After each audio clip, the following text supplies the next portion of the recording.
Naitwa Nuria Mshare, ninafanya kazi na Malala Fund. Malala Fund ni shirika la kimataifa linalofanya kazi kuhakikisha watoto wa kike wanapata elimu.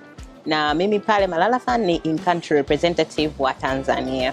Na tunapozungumzia unboxing data for digital economy, kwangu mimi ninaelewa kwamba hii ni njia mojawapo kuweza kwa matumizi mbalimbali ya data, kuanzia kuzitengeneza, kuzitumia na pia katika kutoa taarifa katika kufanya maamuzi. Na kwa upande wa elimu ambao ndo ninaofanyia kazi, hii inamaanisha masuala mazima ya kuangalia data zinapatikanaje, zinatumikaje, zinamsaidiaje mlaji, kwa maana ya yule aidha mwanafunzi, mwalimu au anaitunga sera au mtu yoyote ambaye anahitaji kutumia zile data katika kumpatia taarifa zitakazochangia katika kupelekea katika uchumi wa kidijitali.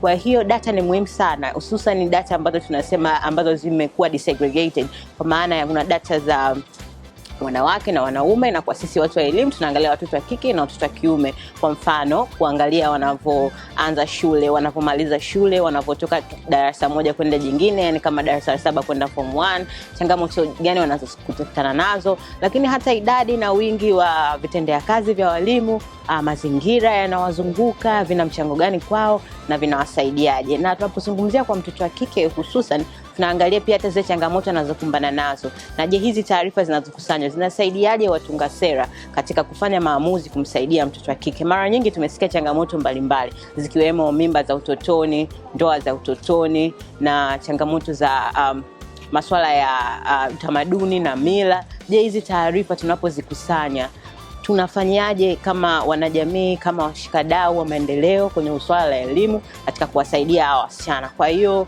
hii data Tamasha mwaka 2021 ni fursa ya kuweza kujadiliana masuala hayo na mengine mengi sana yanayohusiana na masuala ya data katika kuhakikisha kwamba tunabadilisha nchi yetu katika uchumi wa kidijitali, kuangalia namna gani hata elimu yetu inaweza kumsaidia mtoto kujifunza na kuingia katika ushindani wa uchumi wa kidijitali. Tamasha ni muhimu kwanza kwa sababu sio watu wengi wanauelewa wa masuala ya data na namna data zinavyokusanywa, zinavyotumika, zinavyotunzwa na zinavyoweza kuchangia katika maendeleo. Kwa hiyo naweza kusema yani inaleta hamasa kwa watu kutaka kujifunza, lakini pia kwa wadau mbalimbali ambao tayari wanauelewa, ni fursa ya kuweza kuleta majadiliano, kujifunza kulingana na watu kutoka sekta mbalimbali, vitu wanavyovifanya na namna gani ya kuweza kuwa wabunifu zaidi katika kutatua zile changamoto tunazoziangalia kwenye jamii yetu.